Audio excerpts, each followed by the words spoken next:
sad.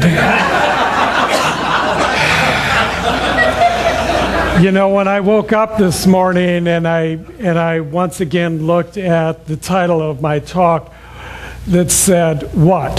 Me worry? And of course, you know, the first image that comes to mind is the Mad Magazine and that character in there that always said, what? Me worry?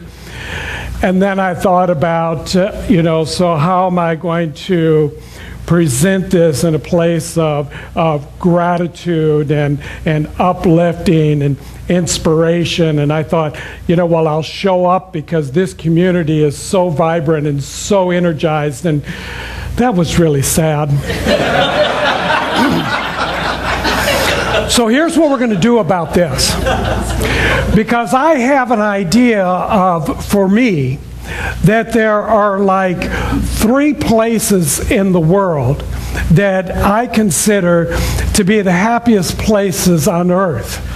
One of them is right here at the Center for Spiritual Living, Palm Springs. Am I right? Yes. Yes. The second one is our summer conference at the Asilomar grounds. Am I right? Yes. And the third place is Disneyland.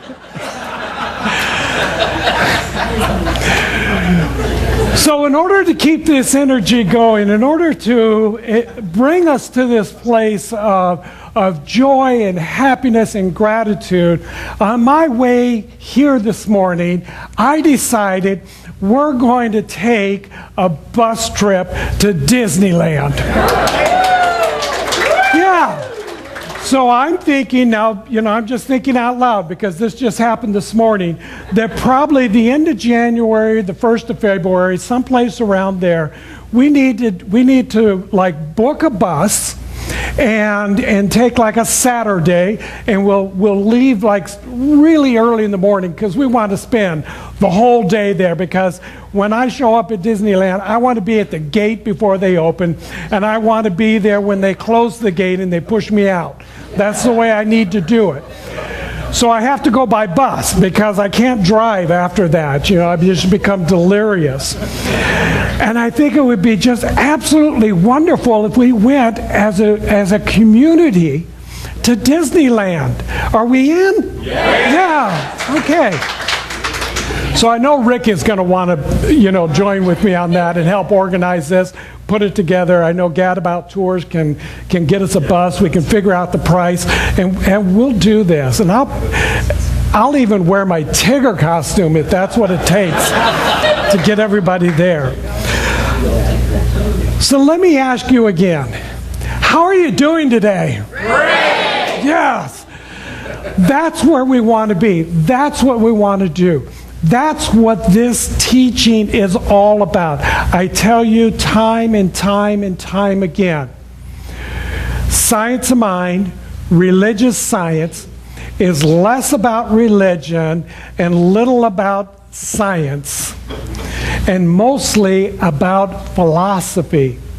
We are a philosophy, we are a faith, we are a way of living. This is what we are doing. This is what David talked about.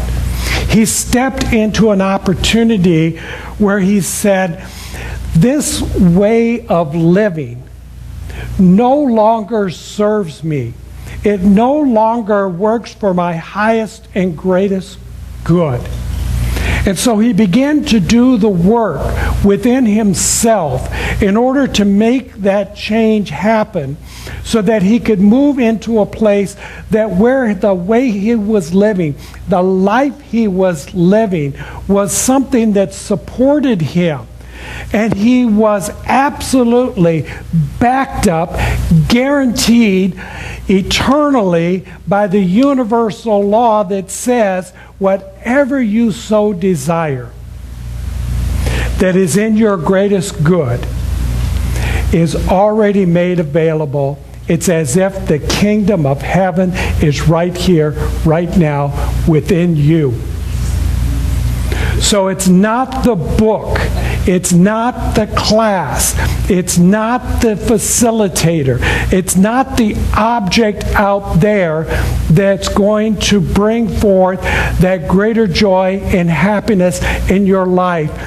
They're tools These are the tools that take you further within to open up your heart, to open up your soul, to open up your consciousness in order to be that which Spirit is desiring to be.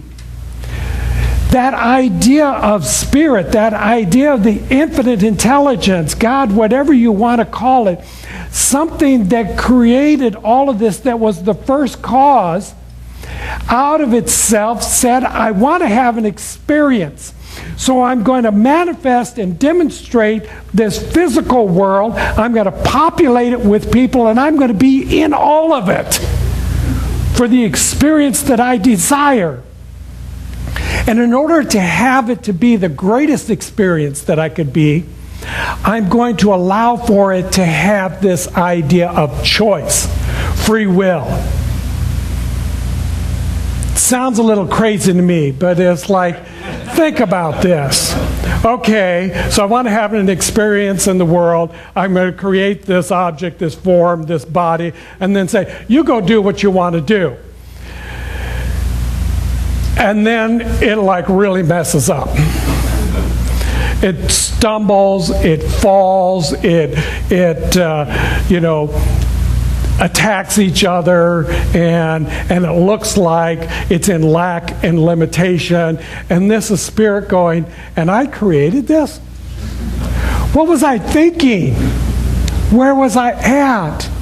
And yet someplace in the experience of that as we are moving through what we oftentimes call the dark night of the soul, we have an appreciation. We have a level of gratitude for the good that is already available in the world, but we could not see it. We could not feel it. We could not hear it until we bumped up against something that said simply, wake up.